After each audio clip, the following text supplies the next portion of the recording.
নেই, ভাইকে বলো আসো, তাড়াতাড়ি আসো। দাদা এসে দাদার রিয়াকশনটা কেমন হয় সেটা দেখার জন্য আমি এসেছি, শিগগিরই আসো, চলো নিচে আগে। আবার আসবি। কে ফেলেছে সেটাই তো অজানা। Hello, good morning everyone, welcome to my channel, this is new video. তো সকাল সকাল হাতে চা নিয়ে তোমাদের গুড মর্নিং জানালাম। তো অনেক কাজ রয়েছে। তো এখন আমাদের দাদা বেরাবে, তাদের টিফিন গোছানো, মা উঠে গেছে, মা ওদিকে রান্নার দিকটা দেখছে। তো এখন সকালবেলা চা খাওয়া হয়ে গেছে। তো এখন এই যে দাদার জন্য ভাত বসিয়েছি, মাসি এখানে কি কাজ করছে, একদিকে ডাল হচ্ছে। সকাল সকাল সুব্রতদা এসেছিল, তো এখন যাচ্ছে ডিউটিতে। Tata tata.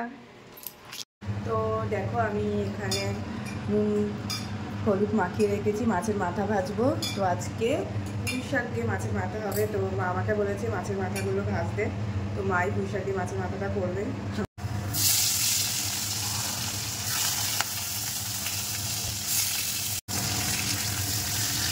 দাদা টিফিন গুছিয়ে দিয়েছি, এই যে এখন বেরাবে। আজকে সকাল সকাল উঠে গেছে ঘুম থেকে। বলেছিলাম মা পুঁই শাক দিয়ে মাছের মাথা করছে, তো এই দেখো মাছের মাথা দিয়ে পুঁই শাক রান্না করছে মা। মাছের ঝোল হয়ে গেছে, ডাল হয়ে গেছে। তো আজকে প্রায় রান্না বান্না কমপ্লিট। তো এখন সকালে ব্রেকফাস্টটা করে নিই। বাবার জন্য দুধ রুটি নিয়ে যাচ্ছি, তো বাবাকে দিয়ে আসি দুধ রুটি। সকালে টিফিন হয়ে গেছে, তো মা এখন স্নানে গেছে। তো ওপরে চলে এসেছি, আজকে বৃহস্পতিবার, তাই জন্য আর লেট করিনি, স্নান করে ওপরে চলে এসেছি। তো তার মধ্যে পাশের বাড়ি এক কাকা আছে, ওই কাকার মেয়ে এসেছে। এই দেখো, এই যে পিকু, একটু হাই করে দে, ওর নাম পিকু। ও দেখো অনেক ফুল, তো এইগুলো দিয়ে অনেক পুজো দিয়ে নিই আজকে।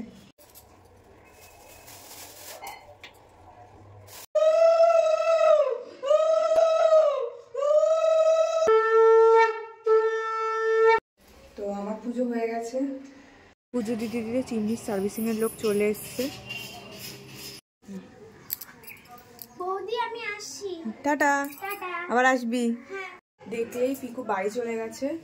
তো আমাদের লাঞ্চে কি কি আছে সেটা দেখাচ্ছি। এখানে ভাত, ডাল, পুঁই শাক দিয়ে মাছের মাথা দিয়ে কি একটা বাটা করেছে মা, আর মাছের ঝোল, আর এখানে শসা, কালকের একটা তরকারি ছিল সেটা রয়েছে। লাঞ্চ করতে বসে গেছি। দেখো কালকে ফল মিষ্টি ফুল সব নিয়ে এসেছি। সবাই বাজার থেকে আসলাম। হ্যাঁ কেন, কি হয়েছে? শিগগিরই দেখবে আসো কে এসেছে, শিগগিরই আসো, চলো নিচে আগে। কেন, কি হয়েছে? যাবে তো, চলো আগে। ইমা কি কার্তিক ফেলে দিয়ে গেছে? তুমি ফেলেছো? আমি কেন ফেলতে যাব? হ্যাঁ তুমিই ফেলেছো। না না, না না, তোমার সোনাকে কোলে তোলো, সোনাকে কোলে তোলো। পড়ো পড়ো, কি লেখা আছে পড়ো, ওগুলো না পড়লে কি করে হবে? আমি অনেক কষ্ট করে এসেছি তোমাদের কাছে, আমাকে একটু ভালোবেসো, আমার অনেক রূপ আছে, আমি কিন্তু তোমাদের সব কিছু, আমি খুবই লাকি তোমাদের জীবনে।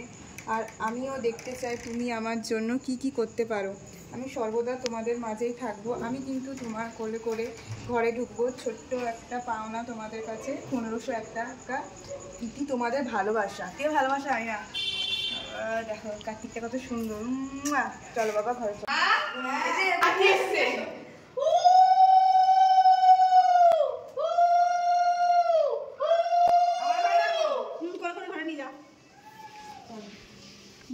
থাকো এখানে, যাও, ওটা তোমার ছেলে, তোমার ছেলেকে রাখো ঘরে। তোর ভাই এসছে, কি বলবি বল, কিছু বল,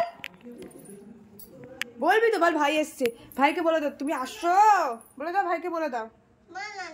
হ্যাঁ চিজ বলতে নেই, ভাইকে বলো আসো, তাড়াতাড়ি আসো। এই যে ভাইকে বলে দিয়েছে, লেখাটা যে পাঠিয়েছে খুব সুন্দর। এদিকে এসো, এদিকে এসো। ছেলেকে পেয়ে কেমন খুশি সেটা বলো আগে। সবে সবে তো বিয়ে হলো, হ্যাঁ খুশি খুবই। দাদা এসে দাদার রিয়াকশনটা কেমন হয় সেটা দেখার জন্য আমি বসে রয়েছি। ও কি রিয়াকশন দেয়। ভেবেছিল সুব্রতদা ফেলবে কার্তিকটা, কিন্তু কে ফেলেছে সেটা এখনো অজানা। আমার ফেলার ইচ্ছা ছিল, আমি ফেলতাম, এখনো অজানা, ঠিক আছে? এখনো জানা হয়নি। আমি ডিউটিতে ছিলাম, তার মধ্যেই তুমি সুখবরটা দিয়ে দিয়েছো। তোমার বলো, আমি ফেলতামই এটা রাত্রে ফেলা, এবার তার আগেই তুমি সুখবরটা দিয়ে দিয়েছো, কিছু করার নেই আর। তোমার জন্য একটা সারপ্রাইজ আছে। কি সারপ্রাইজ?